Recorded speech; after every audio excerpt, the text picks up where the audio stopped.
এটা হচ্ছে তুরুত পাহাড়। এটার মধ্যে নবীজি অনেক রক্ত ঝরাইছে, তো এই জন্য এই পাহাড়ে অনেকেই মানুষ আড্ডা মারতেছে আর পাহাড়ের স্মৃতিগুলা ধরে রাখতেছে। এই যে দেখেন এখানে অনেক মানুষে ইয়ে করতেছে। তো আমরা এখন পাহাড়ে উঠবো, পাহাড়ে যাব, দেখি অনেক মানুষ পাহাড়ের উপর আছে।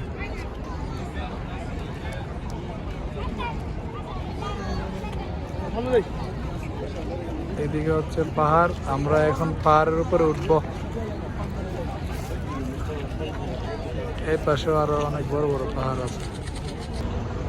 আমি এখন বর্তমানে পাহাড়ের উপরে আছি।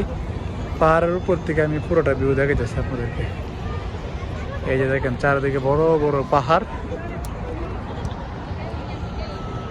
অনেক ভালো লাগতেছে। আমরা মনে হয় প্রায় 10 তলার মতো উপর উঠছি। এই যে দেখেন কত সুন্দর লাগতেছে।